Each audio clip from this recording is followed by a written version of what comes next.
बिस्मिल्लाहिर्रहमानिर्रहीम।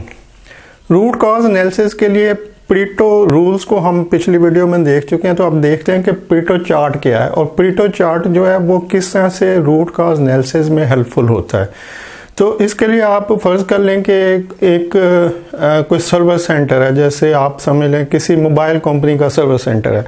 तो अब या तो सर्वर एक ही जगह पे बहुत सारे लोग बैठे होते हैं जो सर्विसेज प्रोवाइड कर रहे हैं कस्टमर को, या फिर डिफरेंट लोकेशंस के ऊपर डिफरेंट सर्वर सेंटर होते हैं जहाँ पे थोड़े थोड़े लोग बैठे होते हैं, जो जहाँ पर कस्टमर आते हैं अपनी प्रॉब्लम बताते हैं और उसको वो जो सर्वर सेंटर में लोग बैठे होते हैं वो उसको बताते हैं कि जी अच्छा इसका ये तरीका है या हम इस तरह से कर देते हैं और उनकी प्रॉब्लम सॉल्व करते हैं। अब ये जो प्रॉब्लम है इसको हम एक चार्ट के थ्रू रिकॉर्ड करते हैं, मतलब जो भी लोग वहाँ सर्वर सेंटर में बैठे होते हैं, जब सुबह से शाम तक उनके पास डिफरेंट लोग आते हैं और अपनी प्रॉब्लम बताते हैं तो वो प्रॉब्लम रिकॉर्ड होती हैं, ताकि उन प्रॉब्लम के लिए किस पॉइंट या किस टॉपिक के ऊपर ज़्यादा प्रॉब्लम आ रही है उसका हल क्या हमने निकालना है। तो पहले हम देखते हैं कि प्रॉब्लम क्या आ रही है। फॉर एग्जांपल ये एक हम चार्ट बनाते हैं, तो यहाँ पे एक प्रॉब्लम है, यहाँ पे दूसरी प्रॉब्लम है, यहाँ पे तीसरी प्रॉब्लम है, यहाँ पर चौथी प्रॉब्लम है। अब ये जो प्रॉब्लम है, जो ज़्यादा लोग आ रहे हैं, जो वो आगे कहते हैं कि जी हमने लोड करवाया था लेकिन जो अमाउंट है वो हमारे पास आई नहीं है, तो लोड नॉट अवेलेबल है। ठीक है कि हमने मोबाइल फ़ोन लोड करवाया लेकिन हमें वो पैकेज नहीं आया या वो अमाउंट शो नहीं हो रही, हमारा फ़ोन डेड हुआ, मतलब चल नहीं रहा फ़ोन। तो अब ये जो प्रॉब्लम है ये यहाँ से लेके इतनी, मतलब ज़्यादा लोग जो अपनी प्रॉब्लम आके बता रहे हैं वो ये वाली है।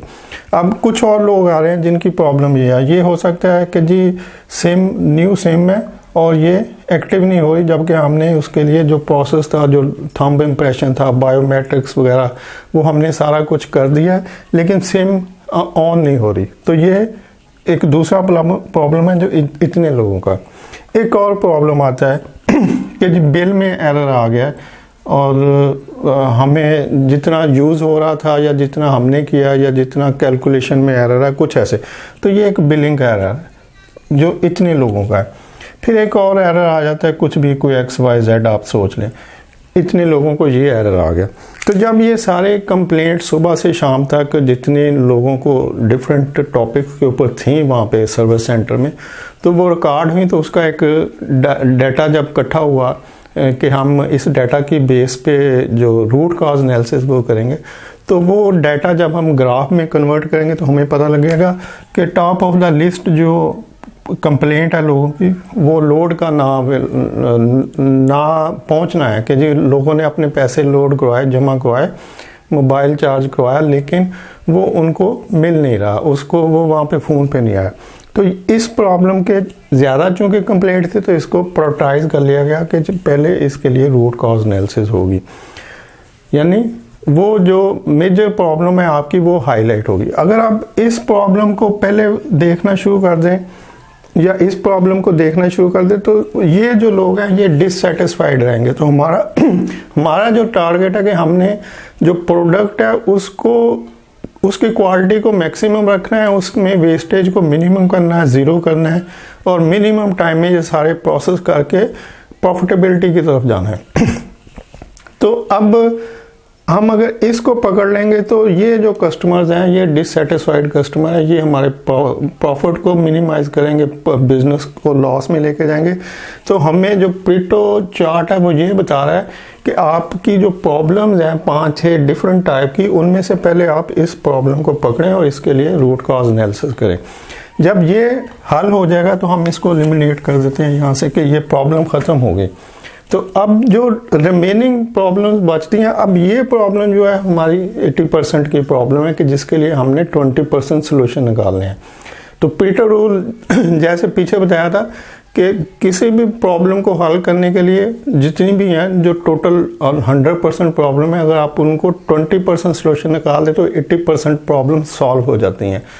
और जो रिमेनिंग 20% बचती हैं उसके लिए मैं आपको एक और एग्जांपल देता हूँ। तो सेकंड फिर हम पहले इसको कंटिन्यू करते हैं कि इसके लिए हम 20% सोल्यूशन निकालेंगे और रूट काज नल से निकालेंगे और ये प्रॉब्लम ख़त्म हो जाएगी। जब ये ख़त्म होगी तो रिमेनिंग ये बच गई। तो इस तरह से परेटो चार्ट हमें प्रायोरिटाइज करके रूट काज एनालिसिस में हेल्प आउट करता है कि आपने किस तरह से इसको आगे लेके चलना है। एक और एग्जांपल देख लेते हैं कि ये हमारी टोटल प्रॉब्लम्स है। अब इस पे हम 80-20 के रूल को अप्लाई करते हैं। तो जो हमारी 100% प्रॉब्लम थी उनमें से 20% जब हमने सोल्यूशन उसके ऊपर इम्प्लीमेंट किया तो 80% प्रॉब्लम हल हो गई। बाकी क्या बचा? बाकी 20% प्रॉब्लम बच गई। अब ये 20% को फिर हम 80-20 के रूल से करते हैं जैसे इसको किया था। तो अब ये जो 20% बची हैं ये हमारी 100% प्रॉब्लम कंसिडर होगी। ये तो ख़त्म हो गया इसको तो निकाल दें क्योंकि इसको तो हमने सॉल्व कर दिया। तो रिमेनिंग जो इसमें से जो 20% बचा अब यही हमारे सामने है, तो यही 100% प्रॉब्लम है। इस 100% प्रॉब्लम को हल करने के लिए हम 20% सोल्यूशन जब प्रोवाइड करेंगे, रूट काज एनालिसिस करेंगे, तो ये हो जाएगा, ये 16% 16 जो है ख़त्म हो जाएगा और 4 बच जाएगा इसमें से। यानी 20 का 80%, जब 20% हम सोल्यूशन देंगे तो इसका 80% ख़त्म हो जाएगा, प्रॉब्लम सॉल्व हो जाएंगी। तो 80% कितना? 16 हो गया, बाकी बचा 4। और 4 को फिर जब हम 80-20 से करेंगे तो यहाँ पे 0.8 आ जाएगा, यानी 0.8 रिमेनिंग रह जाएगा और 3.2 जो है 80% वो ख़त्म हो जाएगा। तो ये 0.8 क्या है? ये 0.1 लेस देन 1% है। 0.8 लेस देन 1% है। तो लेस देन 1% प्रॉब्लम कोई प्रॉब्लम नहीं होती। लेकिन बेसिकली ये प्रॉब्लम यहीं पे ख़त्म हो चुकी थी। जब आपने 80-20 इस पे अप्लाई किया तो 80% प्रॉब्लम आपकी ख़त्म हो गई। तो जो रिमेनिंग 20% प्रॉब्लम बचती हैं ये वो प्रॉब्लम है जो जिनकी इंटेंसिव जो उसका स्ट्रेंथ है वो ज़्यादा नहीं है, ये वीक प्रॉब्लम है। मतलब ये ऐसी प्रॉब्लम है जिसको आप इग्नोर कर सकते हैं, जिसको आप थोड़े टाइम के लिए आगे चला सकते हैं। जैसे कि लेट आना एक प्रॉब्लम है, लेकिन ये आपके उस क्वालिटी के ऊपर, उसके प्रोडक्शन के ऊपर, उसकी एफिकेसी के ऊपर उतना इम्पैक्ट नहीं कर रहा जितना कि कोई इंजीनियरिंग प्रॉब्लम जो कि 80% के अंदर आ रही थी वो करती। तो 80% अगर आप हल कर देते हैं तो रिमेनिंग 20% का इम्पैक्ट बहुत स्लो रह जाता है। लेकिन अगर आप रिमेनिंग 20% को फिर 80-20 के रूल से डिवाइड कर लें तो यहाँ पे 4% प्रॉब्लम रह जाएंगी जो कि ना होने के बराबर है। इसको भी आप समझ सकते हैं कि जी ऑलमोस्ट नियर टू 0 है। लेकिन अगर इसके ऊपर भी आप फिर ये अप्लाई करें तो ये लेस देन 1 रह जाएगा, यानी 0.8% प्रॉब्लम रह जाएंगी। तो इस तरह से परेटो रूल्स का जो परेटो चार्ट है, अगर आप चार्ट में अपने सारे प्रॉब्लम को कलेक्ट कर लेते हैं तो ये आपको ये सॉल्यूशन प्रोवाइड करता है कि आप किस तरह से 80-20 पोर्शन को अप्लाई करते हुए अपने रूट काज एनालिसिस को आगे लेके जा सकते हैं। यानी आप जो अनडिजायर्ड, अनवांटेड या जिनकी इम्पोर्टेंस कम है उनको किस तरह से साइड पे करके उन प्रॉब्लम को प्रेफरेंस दें जो कि आपकी मोस्ट अर्जेंट है, जो कि डायरेक्टली आपकी उन चीज़ों के ऊपर, सप्लाई चेन के ऊपर, प्रोक्योरमेंट के ऊपर, जिस जगह भी आप इसको इम्प्लीमेंट कर रहे हैं उस पर अफेक्ट कर रही हैं।